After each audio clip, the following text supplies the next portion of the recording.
At a family meeting, my dad laughed. The vacation's only for family. Without you. I said nothing. 5 days later, when Mom tried to withdraw $5,000, I blocked the card and sent, "Pay without me." Panic ensued. I knew something was off when Dad laughed at the dinner table. Sunday evening, my parents' house. The whole family gathered for what Mom called a planning meeting. Dining room table covered with travel brochures, Caribbean cruises, all-inclusive resorts, beach photos printed from the internet. Dad leaned back in his chair, glass of wine in hand, smiling. Summer vacations just for family this year. Without you. The whole table erupted. My brother Marcus clapped. Actually clapped. My sister Nicole snorted wine through her nose, laughing. Mom smiled like it was the punchline to a joke everyone was in on except me. It wasn't a joke. I sat there, fork halfway to my mouth, pasta getting cold, staring at them. "What?" I said quietly. Dad gestured with his wine glass. Casual, like he was discussing the weather. The vacation, Mom and me, Marcus and his wife, Nicole and her boyfriend. We're thinking 2 weeks in Cancun,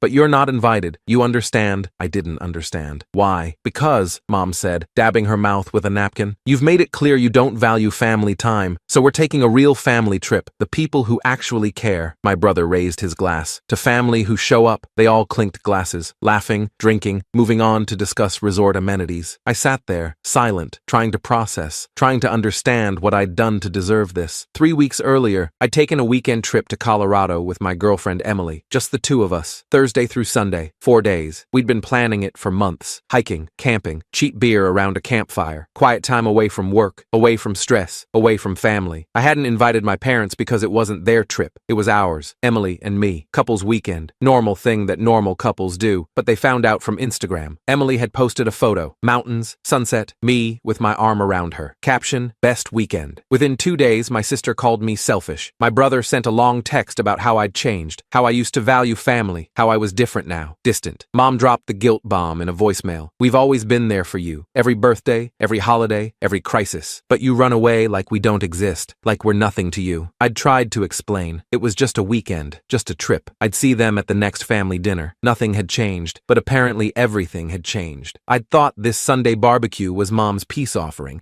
a chance to reconnect, to move past the Colorado drama. Instead, they'd planned this, a coordinated humiliation, in front of everyone, making sure I knew exactly where I stood. I set down my fork, stood up. I'm going to go. Nobody said anything. Nobody asked me to stay. Nobody apologized. Mom was already showing Nicole photos of resort pools on her phone. I left, got in my car, drove home in silence. Emily was waiting at my apartment, saw my face. What happened? I told her. Everything. The vacation announcement, the laughter, the toast. She was furious. That's cruel. That's incredibly cruel. I don't understand what I did. You didn't do anything. You took one weekend for yourself, and they're punishing you for it. I nodded, tried to let it go, tried to move on. 5 days later, Friday afternoon, my phone buzzed. Bank alert. Attempted withdrawal, $5,000, declined, daily limit exceeded. My stomach dropped. The account, the old joint account Mom and I had opened when I was 19, for emergencies, in case something happened to me at college. She was still on it. I'd never closed it because I'd never thought I needed to. There was about $8,000 in there, savings from years ago, emergency fund I'd built up, forgotten about mostly, just sitting there. She'd tried to take $5,000. The only reason it failed was the $400 daily withdrawal limit I'd set years ago when I first got the account. Paranoid about fraud. It had saved me. I called the bank immediately. I need to freeze that account. Right now. Of course, sir. May I ask why? Unauthorized access attempt. I'll freeze it immediately. You can come in Monday to close it or remove the other account holder. I'll be there Monday morning. I hung up, sat there, staring at my phone. They weren't asking for money anymore. They weren't calling to say they needed help. They weren't even pretending. They were just taking. I opened the account online, changed the account memo to pay without me. Then I logged out. 1 hour later, my phone exploded. Mom first, there's been a mistake with the bank account. Can you call me? It's important. Dad, your mother's trying to pay for the vacation deposit.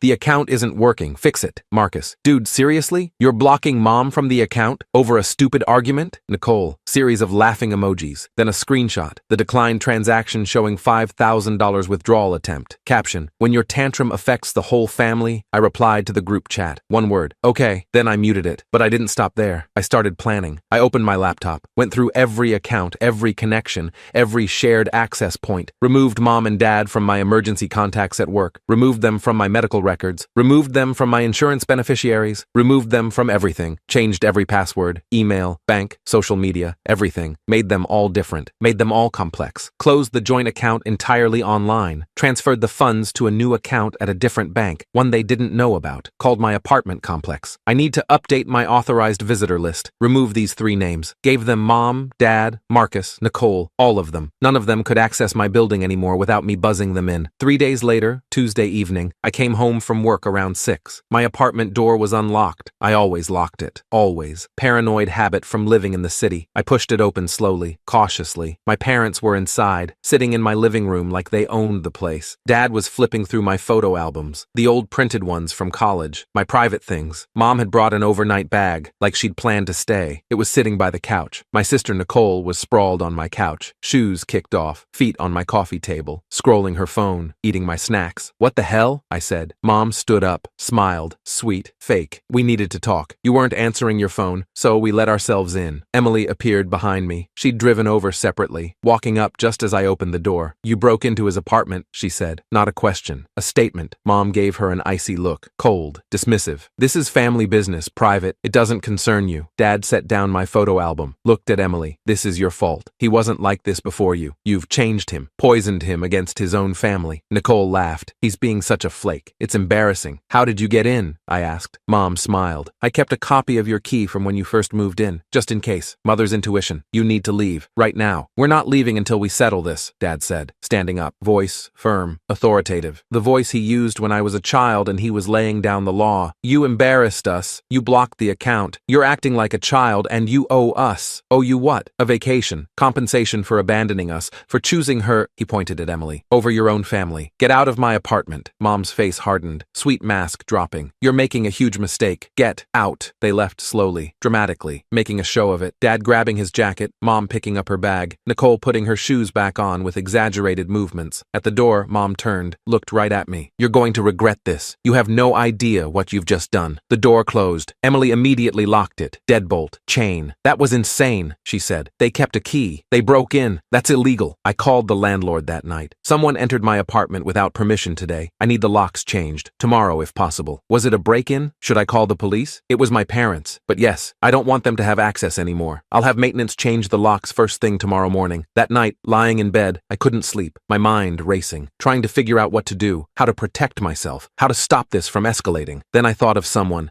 I hadn't spoken to in years. My Aunt Denise, Mom's younger sister, the family black sheep. The one Mom called unstable, the one Dad called toxic, the one who'd been cut off from family events years ago after some argument I'd never fully understood. I'd always liked her. She'd been kind to me as a kid. Funny, real in a way the rest of the family wasn't. I found her number, old contact I'd never deleted. Sent a text at 2 a.m. Aunt Denise, this is your nephew. I think we need to talk about Mom and Dad. Response came 30 seconds later, like she'd been waiting. I've been wondering when you'd figure it out. Coffee tomorrow? We met at a diner Wednesday morning. She brought a folder, manila, thick. Your mother's been manipulating people for years, she said. No preamble, no small talk, just straight to it. You're not the first, won't be the last, unless someone stops her. She opened the folder. Bank statements, emails, receipts, everything organized, dated, highlighted. They borrowed $10,000 from me in 2019, said it was for emergency roof repairs. I saw the damage myself, believed them, transferred the money. She showed me a photo. Their house, roof perfectly fine. 2 weeks later, they posted vacation photos from a cruise. 7 days in the Caribbean. Premium cabin, all-inclusive, costs about $10,000 for 4 people. More photos. Mom and Dad, Marcus and Nicole, on a ship, beaches, drinks. All the photos I remembered seeing. The trip they said they'd saved forever for. They never paid me back. When I asked about it, they said I'd given it as a gift, that I was trying to hold it over them. Your mother stopped speaking to me, told the whole family I was unstable, vindictive, making things up. I stared at the evidence, processing. I have more, she said, if you want it. I want all of it. We spent 3 hours building a case, going through everything. She had years of documentation, text messages asking for grocery money with vacation photos posted the same week. Venmo requests labeled textbooks for Nicole that matched concert ticket purchases. Screenshots of Dad begging for car insurance helped the same week he bought a $3,000 flat screen TV. Pattern after pattern, lie after lie. I added my own documentation, the $5,000 withdrawal attempt, screenshots of the group chat, photos they'd posted of the Cancun resort they were planning, cost $12,000 for 2 weeks, the money they'd tried to take from my account. What are you going to do? Denise asked. I'm going to make sure everyone knows the truth. Thursday, I closed every shared account, removed them from every system, every connection severed, changed my phone number, gave the new one only to Emily and Denise, nobody else. Friday, I posted one photo to Facebook, tagged the whole family, mom's side, dad's side, everyone. The photo was my parents in Aruba from 2021, the trip they'd taken the same month they'd called me crying about being broke, about needing rent money, the $2,000 I'd transferred to help them, money I'd never seen again. Caption: sometimes the people who call you selfish are just mad you stopped funding their lifestyle. Here's the emergency they needed $2,000 for in March 2021. Aruba, all inclusive. While I ate ramen to make up for helping them with rent, the family exploded. Comments poured in, cousins messaging, aunts calling me disrespectful, uncles defending my parents, my sister posting a long rant about family traitors who air dirty laundry. I didn't respond to any of it. Just let it sit there, public, visible, true. 2 days later, Sunday morning, I got an email from my work. From HR. Subject: formal complaint. Investigation required. My stomach sank. An anonymous complaint had been filed claiming I was emotionally unstable and creating a hostile environment for my 4th grade students, that I'd been aggressive in class, that parents were concerned. I was a teacher, elementary school, 4th grade. I'd been there for 6 years. Never a single complaint. Loved my job. Loved my kids. They'd gone after my job. I called Denise immediately. They filed a complaint at my work. Anonymous. Trying to get me fired. Can you trace it? I don't know. HR wouldn't tell me anything except that I was under investigation. Give me 24 hours. She called back Monday evening. The complaint came from an IP address registered to State University, the dorm network, your sister's college. Nicole, I have a friend in IT there. He pulled the logs. Room 347, her dorm room. Timestamp matches the email send time exactly. I need a lawyer. I know someone. I'll call him tonight. Tuesday, I met with the lawyer. Brought everything. The break-in. The key they'd kept, the withdrawal attempt, the Facebook evidence, the work complaint traced to Nicole's IP address. This is harassment, he said, possibly stalking depending on the pattern. The break-in is criminal trespassing. The work complaint is defamation if it's false. What do I do? We document everything. File for a restraining order.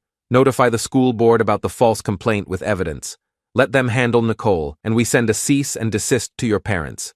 If they continue, we escalate. Do it.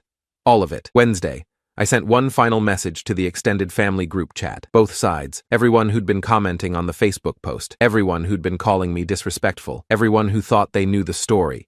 I attached everything. Every receipt. Every lie. Every manipulation. The attempted $5,000 withdrawal. The break-in report I'd filed with my landlord.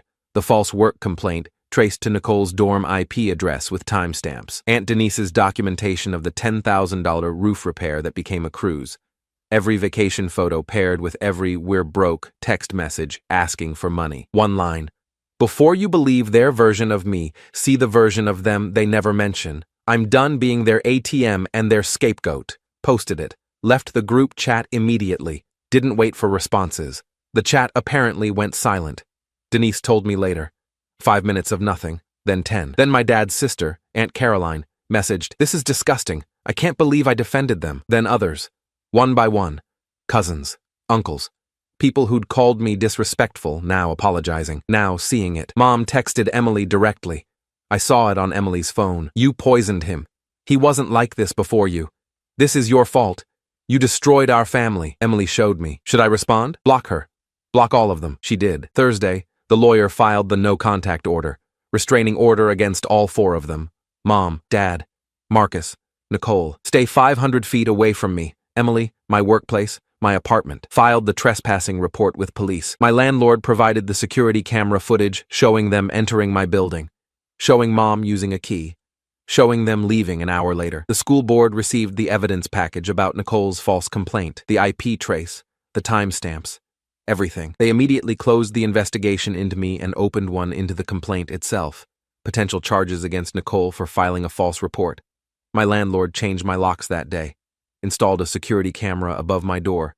Interior one facing the entryway. Nobody was getting in again. Friday, Emily and I found a new apartment across town. Bigger. Better. 2 bedrooms. Office space for her. Clean break from everything. Signed the lease. Put down deposit. Move-in date.